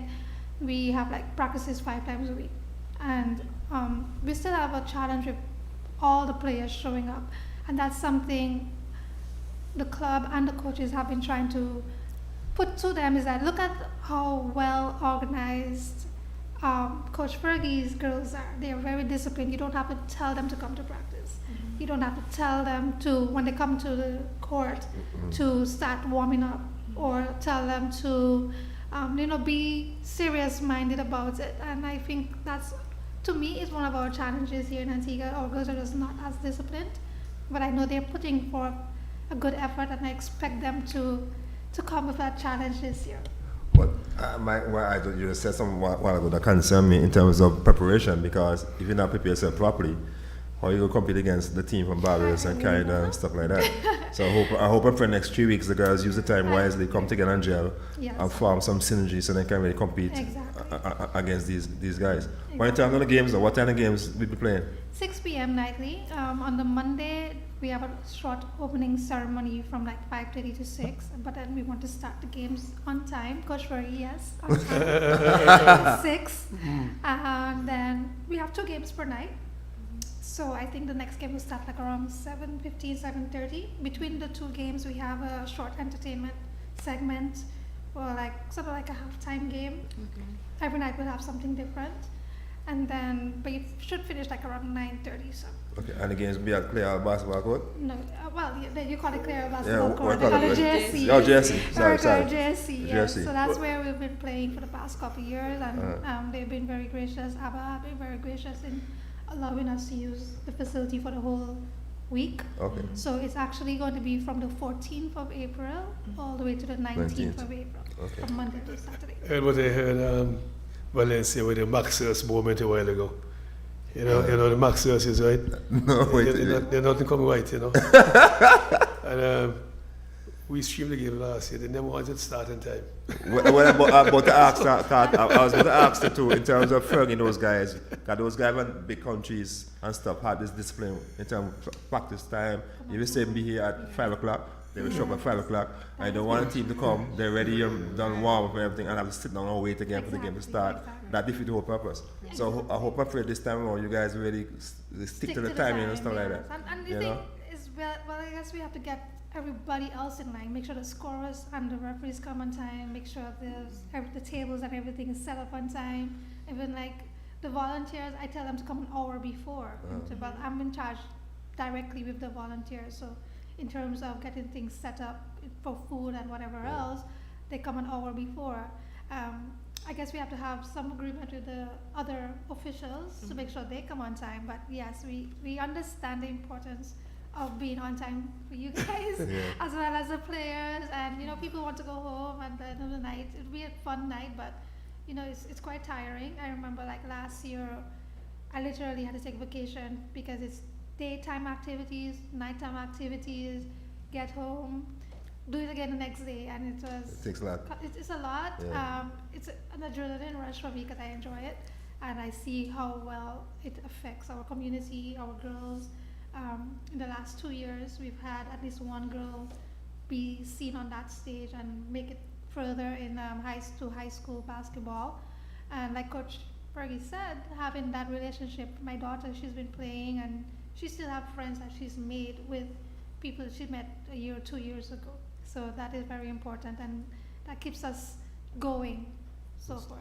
So But in all fairness to Valencia, though, Valencia has always been on time. When we get in Valencia, busy getting things together. But the supporting cast maybe not. Is it supporting?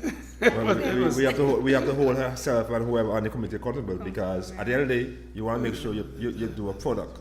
Right. Because you're having some guests coming in. When you have guests coming in, you have to make sure your guests are well treated correctly, welcome, everything's on time, going smoothly and stuff like that. Yeah. This is now 19 years now, so by now all those kinks should be ironed out and we should be running well, to smoothly. be fair, I'm doing it like 2 years. My third year. Okay. My third year, but yes, so definitely our top priority is to make sure it's as streamlined as possible.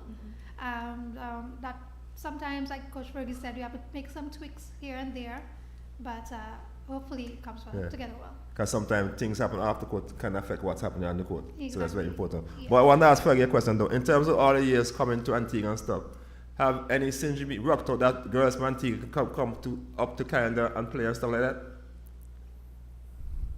So we had kids come up 2 years ago. I think 2 years ago in the summer, there were 5 girls.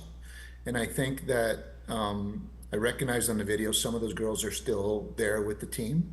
So they came up and they went to a bunch of tryouts at the time. In August, our teams were starting to have tryouts for the year. And some of the kids caught our coach's eyes. And, you know, our hope is certainly that we're able to get these kids to make that transition. Now, there are different challenges, obviously, because you're coming to a different country. But some of the girls have family here, and we could slowly start to integrate them and bring them into some of our teams. Now, they would certainly come into Canada, play at the high school level, because our league allows them to play high school. High school girls tend to go from September to December, and then we start in December. So it's just a continuation, and we go until May. I mean, our hope is that we can identify, 2 or 3 or 4 of these girls. The easiest thing would be that if they've got family in the area of one of our teams, have them play on one of those teams to gain that experience, and then get some exposure, right? Because our league provides a lot of exposure to Canadian schools, right? So to give you an idea, last year we had 82, I think it was 82 seniors, and 35 of them, of our seniors, went on to play college, university basketball. So about 42% of our kids. So almost half our kids are playing at the next level. So that's the plan.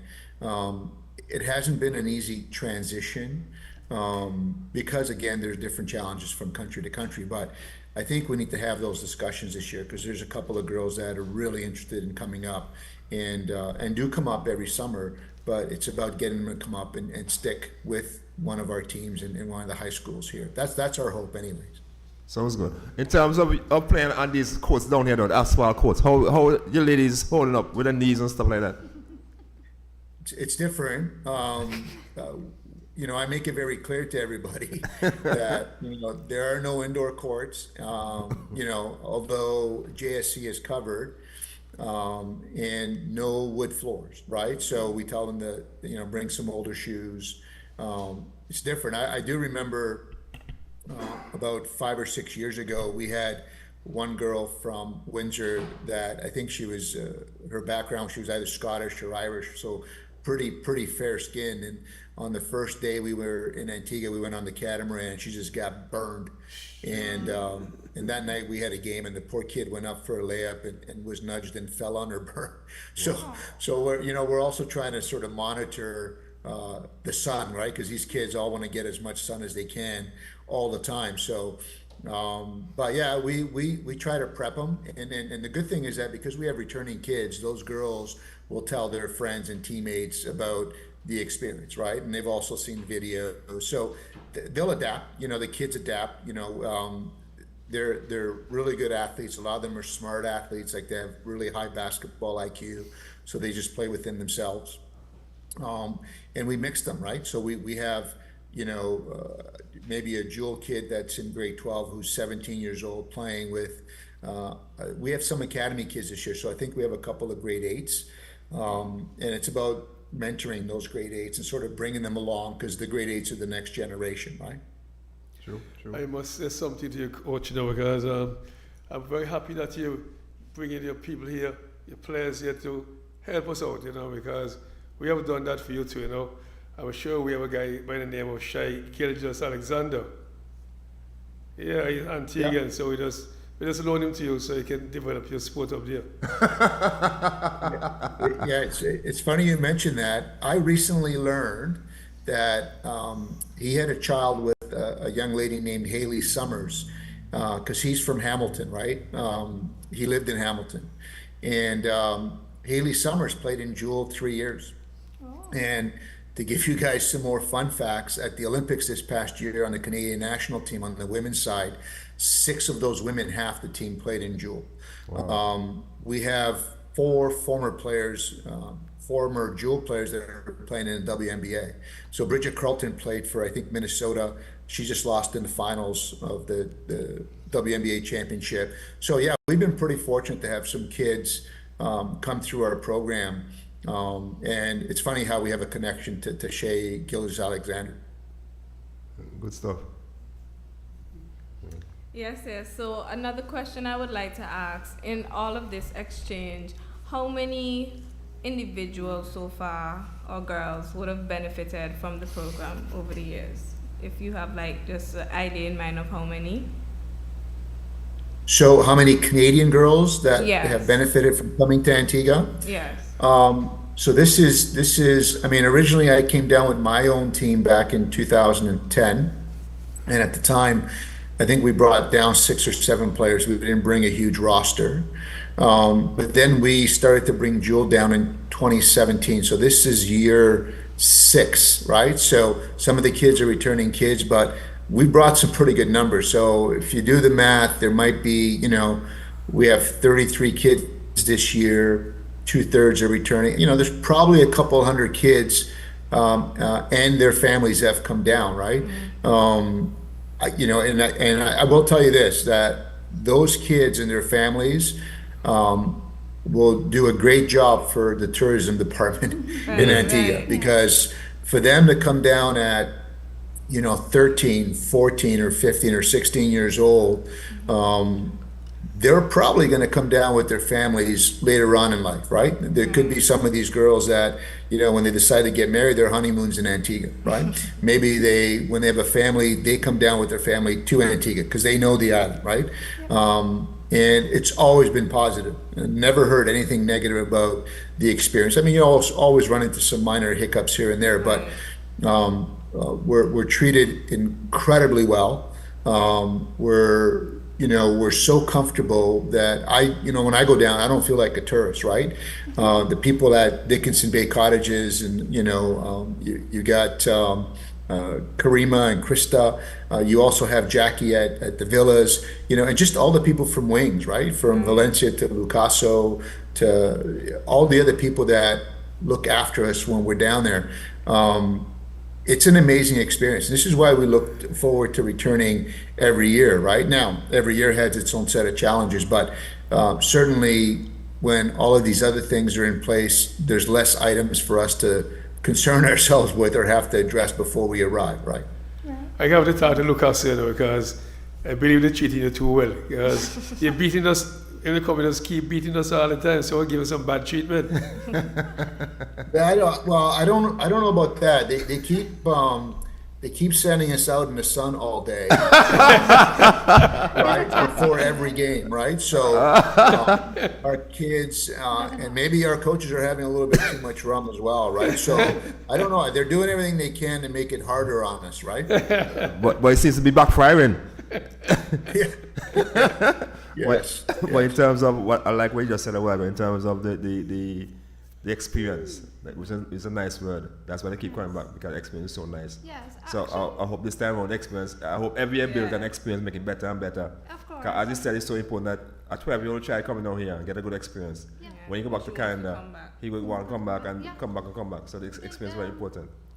We had some girls come down through Coach Fergie. He was able to put us onto the University of Carleton, and they came down in December for 1 week to do training.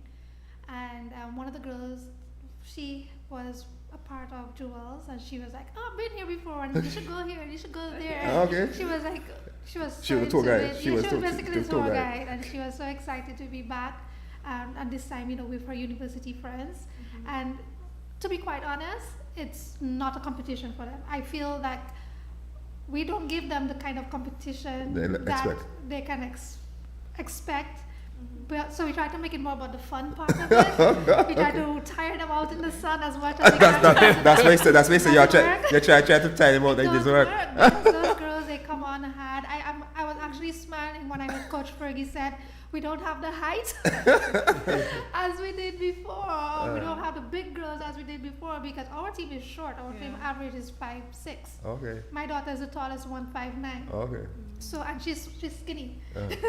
So I'm just saying that hopefully we have a little bit more of an even competition now that he has some younger 5th, 7th grade, 8th grade players, and it might be a little more fun. Okay, so what about our girls? Like, how are they preparing? Are they mentally and physically ready? I think physically, yeah, they're ready. Mentally, I think, only one girl who has never played on that level before. All the others they've had played in the experience. tournament. Okay. Yeah. Unfortunately, we don't have the Cyclone girls, the team Cyclones participating. So I'm very, very happy to hear that Barbados is coming on board. So we have a little bit more of a competition. If we don't win, maybe Barbados might win because these Jewels of Ontario, they're no joke. So you think it can be the Barbados aside the Barbados coach not honor? I'm trying to get on by the honor. We should ask him, You think you can beat Barbados team? We will beat Barbados. Oh, you will. If anything, and we don't get it, Barbados, we're rooting for Barbados. So when Coach Fergie give you all licks, then you go to Barbados and beat up Barbados. Okay, that's the plan. We hope it will be interesting. Yeah, so Valencia, I think our tallest girl this year might only be 6'2". 6'2". We have a bunch of 6-foot girls, but predominantly guard heavy. Yeah, we're excited about seeing Barbados. I mean, who knows? We know this is what we know. We know Antigua and Barbados are going to have athletes, right? And when you have athletes, they, being athletic makes up for a lot of other things, right? So, and we have seen an improvement. Like we have seen these kids, fight harder, right, and work harder. And we hope that, Wings and the local people are seeing that as well, that the dedication level is growing because, initially when you go up against a team that you haven't played against, then you might be in shock, right? They may come at you really hard, beat you by quite a bit, and you're in shock. But eventually, over time, as you get to see how good they are firsthand, you start to adapt, right? You either adapt or you fall off. And I think that I see more and more of the local kids wanting to compete. Yeah. So hopefully that's a motivating factor for them as well. So yeah, I mean, we're it's funny because when we're putting our teams together, there's always that concern, and we may have to get to that decision one day where the Antigua team or other teams become so strong that we can't just balance our 3 teams. We need to put a really good team together so we win. But again, like for us, we want these kids to have fun, be competitive. We want them all compete, and and it's about growing the game. That's what we want to do. We want to help grow the game and play our role. Exactly. Indeed. So, Coach, man, looking forward to going to Shirley Heights again. I think last year I went to Shirley Heights. Yep. Hopefully there won't be any issues with our flight because it's on Sunday night. Yeah. But funny story, Valencia mentioned Carleton University was down over New Year's, and I think 2 or 3 of the girls that played at Carleton did come down with us to Antigua. And by the way, Carleton last weekend lost in the championship game for the Canadian University, so they didn't get the 3-peat this year. They won 2 in a row and they lost to Saskatchewan. But I was talking to Danny, the head coach, after the trip, and they went up to Shirley Heights on the Sunday night when they arrived. And 2 days later, she said that her 2 captains came into her room asking to go back up to Shirley Heights on the Wednesday. So yeah, Shirley Heights is a really cool part of the trip. It sets us off on day one and gets the excitement going. Yep, that's fun. Yeah, I remember hearing that last year, that they had great fun at Shirley Heights. I remember hearing the players talking about it, you know. Yeah. But tell me something, do you know Bill Wenningham? Bill Wenningham, he played with Michael Jordan with the Bulls championship team. Yeah, Canadian guy, center. Yeah, I don't know if we've discussed this as well, but there's a local guy here in Canada. His name is Mike Schmreck. I don't know if you guys have ever heard of Mike Schmreck, but he has 3 NBA championship rings. Yeah, He's from Niagara Falls. Yeah.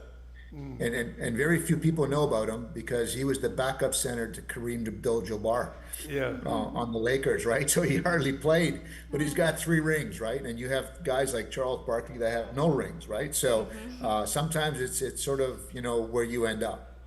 But I actually met Wenningham. I met Wenningham at St. John's University. Yeah. I met him there. Oh, really? He and my wife in that's class where he went to together. school, right? He and my wife were in class at St. John's, so I met him there one time. So that's how that's how no Wenningham, no Bill. You're going way back, right? That would have been the 80s, right? In the 80s, back man. in the 80s, yeah. He was there with Chris Mullin and all them guys. Yeah. Yeah. See, I think Chris Mullin's a Hall of Famer, isn't Chris Mullin? You're bringing back some good memories. I think it's funny because I tell people all the time that I don't watch the NBA now. I think it's terrible. You know, and I keep telling people I saw this guy named Michael Jordan play back in the 90s. So I don't need to see this stuff. I mean, but now they're just athletes, right? These kids can jump out of the gym. They're so long and athletic. But I'd rather go back to the 80s and 90s. And I don't know if we've discussed this in the past too, but Michael Jordan was asked about when Golden State was winning all their championships. He was asked if the Bulls from the 90s could beat the Golden State team that was winning all the championships. And he says, they would win, that the Bulls would win, but they would only win by about 3 points. And the reporter doing the interview said, "You guys would only win by 3 points?" He said, "Yeah, because we're all in our 50s now." So that was his response. You know, I must tell you too, man, it has been my privilege to contribute to this Jillian Braids, you know, because I can recall when she took ill, my wife to take her around all over the place. And when she couldn't make it, I had to go pick her up and take her around. So, and she was from my neighborhood to Ovals, you know, so I knew her pretty well. And I know when she was pretty young, she loved the game. You never saw her without a basketball in her hand. Yes. When she was going to school. I can hear you now. Okay. I can see you now. I see you. The coach, we just get the Barbados coach on line. We have a coach here from Canada and the coach from Barbados. But his team. So Fields. Hi, good afternoon. What's up, man? Welcome. Yes, Fields. Yeah, welcome. Welcome, thanks, man. Yeah, thanks for having me. You're welcome. How you feel about this tournament coming up on April 14? The girls are excited, honestly. Obviously, I am excited as well because it's for us to give these young girls we got here a chance to play at a different level of basketball and being able to just get a different environment altogether. You know what I mean? And it's a good experience. It will be a good experience for them. That's how I see it. And we have the coach from Canada here, coach from Canada here, he's listening to you now. And I told him that Bob was going to beat him up. I told him Bob was going to beat him up, you know. So you can't let me down, you know. You told me Barbados going to beat him up. I'm hoping Barbados can go easy on the Canadians this year. We're gonna be so sunburned all day. We may not be ready to play in the evenings, but we'll do our best. We got to do our best. The unfortunate thing for us is that we don't have the kind of facilities that I would like. Since coming back to Barbados and trying to build a program here, it has been really, really difficult. I think a lot of it has to do with culture here in the Caribbean, and I use the word Caribbean because I've been told that this is like throughout the Caribbean. It's difficult building women's basketball, especially young girls. So I've been really struggling since last August.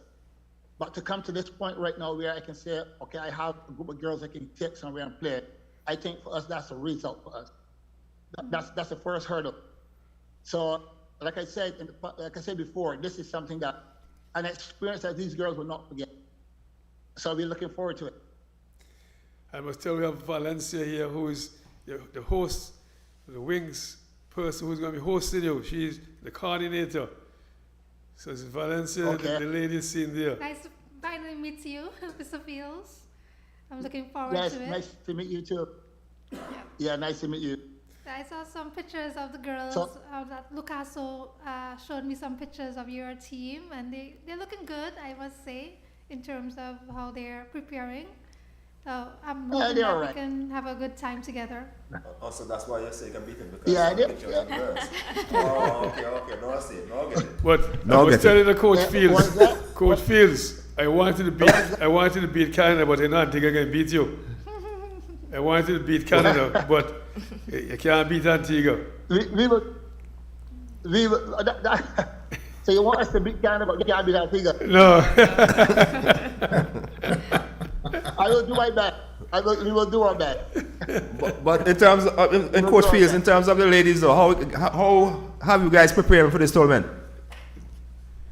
So at the minute, obviously, I only get a chance to train at least 3 days a week.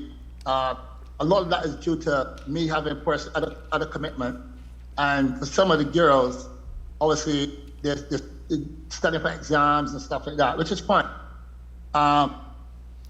But the training sessions have been very, very intense. They're very committed, I must admit. So they're giving 100% every single time we have a session. I can't really ask for anything more. I just wish I had more time. You know what I mean? But it's a step-by-step process. You know, I would like that these girls that I take down to Antigua, whatever the result may be, could be the foundation to build women's basketball in Barbados. That's what I'm really looking for. That's what I'm hoping for. Sounds good. So, yeah. And if we can do this every year, so much the better.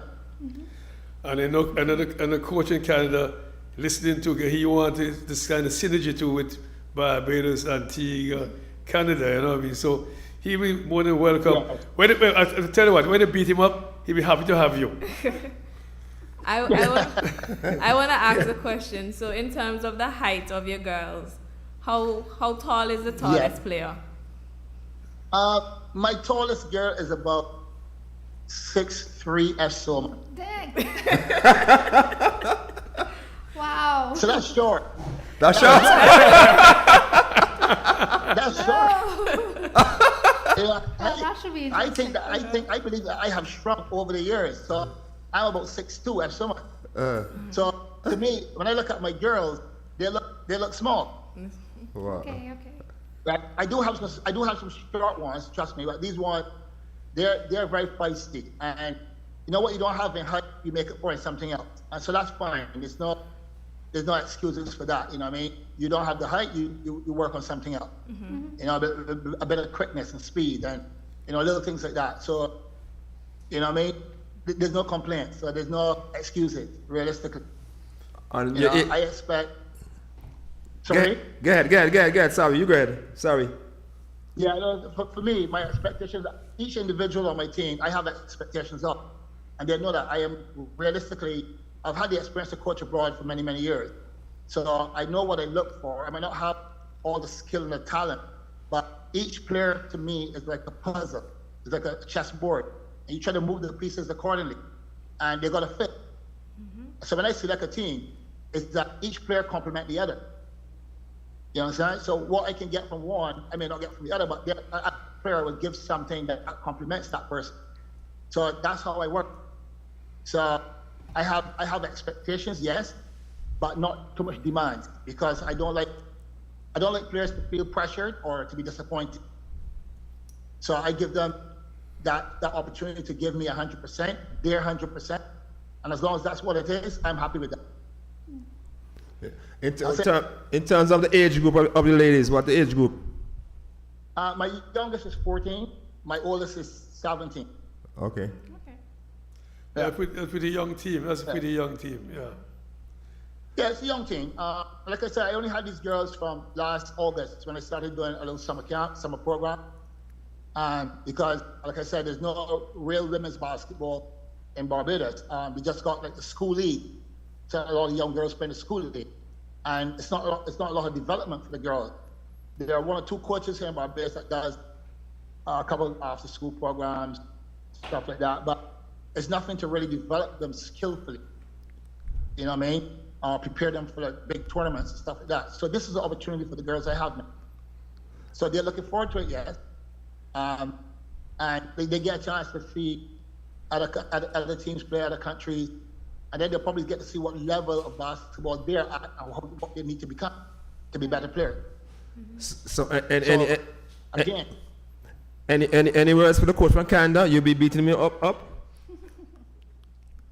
Is this coach is there, is this Kevin? It's not Kevin, it's not Coach Kevin, is it? Kevin's got one of the teams, so we have three teams. I know Kevin really well because he was in Barbados some years back, and I used to coach his girls, his daughter. And over the years, he would send me clips of his daughters getting better and better. And he would always say, "Oh, Coach Mike, man, you must bring a team down to Antigua." And at the time that he said that to me, I tell him I wasn't sure because I didn't think I had the personnel first and the numbers. But I said, you know what? I can just put it up there, give it a shot. Did some open trials. Not many showed up, but those that came showed me that they were committed. They were willing to take that next level, that next step. So why not give them the opportunity? So I get a chance to see Kevin. He's the one I want to beat too. He's the one I want to beat. That's my boy. He's my main man. I gotta beat him. I like that. I think I got him first game too. I got him first game. Yeah, Canucks. I think I got them the first game. Yeah, I think we partnered Kevin with Dean Petritis. So Dean is a pretty intense guy, and he's actually an assistant coach at Carleton University. So so he coaches at the university level. You know, we may have won the last few years, but we've had teams that have lost games as well in this tournament, right? So, we're excited. We're looking forward to it. But you know, hearing what I'm hearing from you, I think we're going to need to start having some practices before we go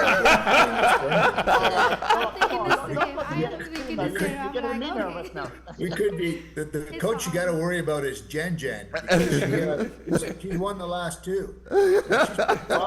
Pretty tough, yeah. Okay, well that's good. You know, that's what we need though for these young people, isn't it? Yeah. That's what you're looking forward to. You don't want to come in and you know, and there's no level of competition or no level of performance. You don't need that. You want to walk away saying, you know what, you won that tournament because the level of competition was high and you deserve to win. True. You know what I'm saying? So for me, I look forward to this for these young people. This is the first time I'm coaching a team in 4 years. I only do development program. Because the last time I coached, I was in England, and I left on top. I felt really good about that. So I came to Barbados thinking, I don't want to coach no basketball teams in Barbados anymore. Well, I don't want to coach any basketball teams in Barbados. But Kev has been pushing me. Kev was like, "Oh, come on, Mike, man, you gotta bring a team down. You gotta show these people what you can do as a coach." And I was like, you know what? I don't want to show them more. Let the girls show them. Let the girls come down and let the girls play. Right. So, yeah, I look forward to it. So Coach. Yourself and Kevin and whoever else, I look forward to the girls playing against y'all. I look forward to whatever result it would be is, as long as we can walk away from there and saying, my girls can say, you know what, we've learned something from this tournament. We walk away learning something from this tournament. That's all I care about. Sounds good.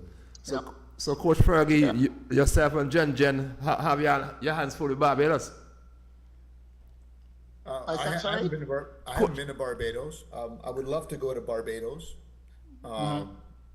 You know, I'm also excited, right, for the fact that Barbados is coming, and hopefully down the road, you know, they come down every year like we do, and then other countries can come as well, right? Because that's the idea behind this tournament, right? Is to make it as international as possible, right? So we're all learning and helping to grow the game. And I agree with Coach Fields. Like, this is about the experience. You want to come in here, you want to compete, Let's not focus on the scores. Let's see and have these kids really feel that they got something out of this, right? We want our kids to learn as well, right? It's about constantly learning. We don't have all the answers. True.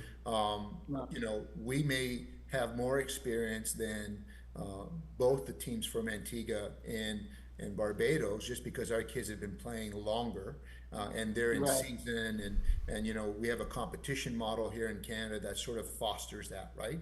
But we're putting kids together that are from different teams as well, and we're asking them, look, go out there and compete and get something out of this, right? Become leaders as well. So we're really excited, right? And I want to touch base on this too, that Jillian Brazier, I know her name was mentioned earlier. It's really easy for people to say, look, we're going to honor Jillian Brazier and what she's done by having an event. And you guys, I think, are old enough or smart enough to realize that in many cases, those events don't continue. They certainly don't continue for 19 years, right? Sure. Yeah. Because it's a lot of work. Like Valencia says, running the event behind the scenes is a lot of work. Like, I stopped coaching when I founded Jewel. And I keep telling all of our coaches in Jewel, it was a hell of a lot easier coaching than it is running a league, right? Because you got to get staff, you got to get your people there on time, you have to have everybody trained properly, everything's got to be on point. There's a lot of work, right? It's easy for the athletes and coaches just to show up and compete, right? Now, I'm not saying that what they're doing isn't important, because really everything's focused around them. But the fact that this event's gone on for 19 years is a testament, right, to people. Right, and I think that we need to continue to honor this. Like a big cause for Jewel every year is the End Women's Cancer Weekend, right? My wife lost her mom to breast cancer. That's a big cause. Like, we're a women's league. It's about giving back, and to do that every single year, honoring somebody, honoring people, trying to make it better for the next generation is a lot of work. So I think that Wings and Antigua and the people who supported this event for the 19 years, a big thank you to everybody, because we need to keep it going. And hopefully now, with Barbados coming on board, other countries will come on board, and it'll truly be an international event, and we can put women first.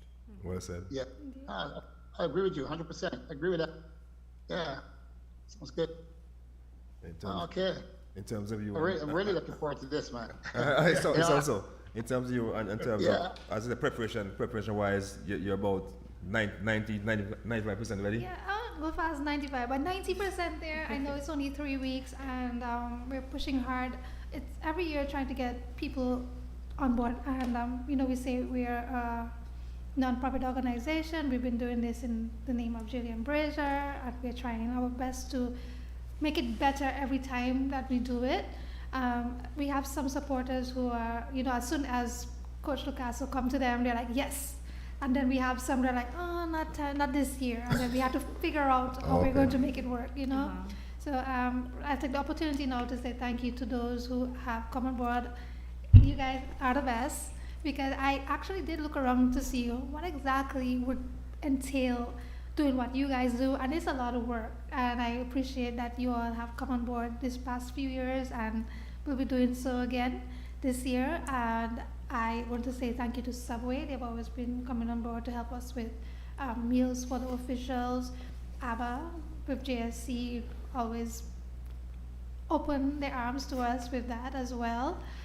We have the National School Meals. Remember, I mentioned that our teams, when they come, they're going to be getting a meal every day to help with their costs, and the National School Meals Program has been putting that bill on their own, and we want to say thank you to them for that. We have so many others, media houses who have helped: ABS, Observer, Point FM, they've less to pin. In fact, Social Security, they've been our biggest monetary donor, because they help us get all the prizes and medals and everything every year. So I want to say a big thank you to them for that. Yeah, and there's still a lot of other people who are, coming on board. In fact, one of our initiatives to sell the tickets, because it's $10 admission into the venue and $5 for anybody under 12. And one of our biggest ways of getting those tickets sold is through small businesses. So we would approach the small businesses and ask them to sponsor a school, 10 tickets. they could take the tickets to the school themselves. Most of them have children, the school their child goes to, or we will do it on their behalf. So they will buy 10 tickets, 20 tickets, and that's how we get our tickets sold, because of small businesses sponsor the schools. So we have GG Industries, Smoky Katie's, Gio's Restaurant, and a lot of others that have said, okay, yes, I can help in this way. It's not a lot, but I can help in this way. And we want to thank our community for coming on board every year, whether they are new ones or returning ones. I mean, we appreciate it, and I'm hoping next year for the 20th, it's going to be even bigger and better. Well, but I just about to say next year should be bigger and better because it's 20 years. And as Coach Freddie said a while ago, to put in our town for 19 years and keep going, that's not an easy feat. So I'm going to say to you and the organizer, and kudos to you guys, and keep going. Thank you. My goal for the 20th is to get all the islands that were involved in the past before I started helping, before COVID. And Coach Fergie can probably tell you there were like St. Vincent, Dominica, Montserrat, St. Kitts. There were a lot of other islands involved, so that's my goal for next year, that we can get them back. Right. Yeah. Okay. well, guys, we look like we run out of time. My technician has hit me around out of time, so as we look to wrap up, your closing remarks, we can start with you first, Coach Fergie. Yeah, we're excited. Now that the event is ramping up, we're making our final preparations. We look forward to it every year. And this year, it'll really be exciting for us. I see we have a lot of kids that will be graduating after this year, so they're excited to be back, be part of this. We just want this to be a really big event, and we're hoping that now with Barbados coming on board, the island can get behind this thing, right? Let's put flyers up in all the resorts. Let's get these people to, go, hey, in the evening, come watch games. I mean, the atmosphere that they've created the last couple of years with the live bands and the entertainment, the fact that games are being streamed, back home, the families are watching the games. Our kids have been involved in doing, play-by-play for some of the games. Not only are they going to meet or see kids again from Antigua, we're going to meet new people from Barbados, right? And then hopefully for us, we can look at maybe going down to Barbados down the road, right? We want to expose our kids to as much as we can. And yeah, we're looking forward to it. We're hopefully the tournament will do well. I love the fact that there's food and beer, and I don't think people from Barbados drink any beer, so all the beer can go to the Canadians, because we're good with this stuff, right? I'm looking to get some buckets, man. Some buckets. Yeah, I'm just excited to get out of the cold. It's been a rough winter, so in 3 weeks, hopefully we'll be down there and we'll have some fun and we'll meet some new people. Good stuff. Yeah. All right. Coach Fields. I'm so glad that none of my kids are watching this, because for you to talk about we not having any of the beer, trust me, they ain't having no beer. only this morning I was saying to them that because I selected the team this morning actually, and so they were planning to go and have a meal and all that stuff, and I said to them, listen, if I hear you all been drinking any beer anywhere, I'm going to send you over to the Canadian team, and that's it. So it's funny that you mentioned that. Yeah. Anyway, listen. Yes, I really do look forward to this. Not more so me, but a lot of my kids are really looking forward to it. Meeting new people. That's a key thing too. You meet new people. You get to build new friendship along the way, and like I said, you learn along the way, and it's understanding different cultures as well, because you're going into a different culture, different way of thinking and people, and it's a development for them all the way around through life. And that's where it starts. It might seem like a simple sport, but that's where it starts in everything. And I think we got a lot to look forward to going forward, and I can't wait to welcome you. So I do look forward to coming down, look forward to meeting all y'all, face to face, and build on all of this and see where we can do going forward to help these young people. Yeah, that's it really for me. Well done. I'm looking at it. I'm loving it, and I'm not even there yet. We can hear the excitement in your voice. We can hear the excitement in your voice. Yeah, man. I'm loving it, and I'm not there yet. So anyway, guys, I really appreciate y'all having me on board here. And again, like I said, I look forward to coming down. And we'll make it what it is. Thank you. Yeah? Indeed. You're welcome. So final remarks. Be at JSC. Yeah. April 14th to April 19th. It's only $10. Kids under 12 is $5. There'll be food. There'll be music. There'll be beers, and there'll be basketball. You keep stressing the beer. Basketball. Female Y'all keep basketball. stressing the It's gonna be beers fun. thing. You know what I mean? It's gonna be a good atmosphere, and I'm hoping that the public, show their support and cheer on the Dover Lady Tigers and the Canucks and the Ravens and the Stingers and the Wings, tough gals. Tough girls. So, hoping Tough that girls. we all have a good time. I'm looking forward to it very much. And if you guys have, or the public, if you all want to support in any way, you can reach me at 786-2881. I'll take donations. Thank you. But yes, I appreciate all the help, and thank you guys for having us on board. You're welcome. Paddy?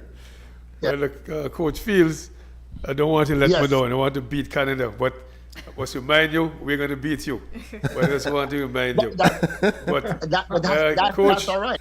Coach, I know that you said that. Now that you said that, now you're going to make me try and make sure our team play tougher now. but I was telling like Coach said earlier, we stream the games so the fans back home in Barbados can see the games live. And last year, Coach had two girls who were commentating and all that live and back to Canada and so. So if you have somebody from Barbados who want to come part of the commentary team, no problem. So okay. So we try to do that for you, so people can see them back home and see people playing live. So matter of fact, we did one a cricket game on the birthday the other day, and there were 1,000 fans in England watching the boat.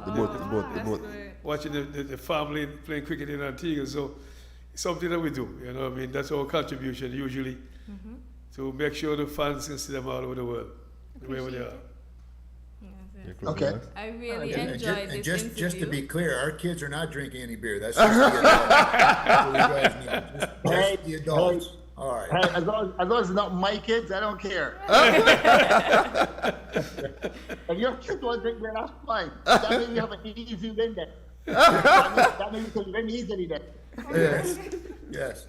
Yes, I really enjoyed this interview, and I'm looking forward to the matches. Contribution-wise, of course, I will ensure that other organizations, non-profit organizations are on board. Corporate business, I'll help you to spread the word.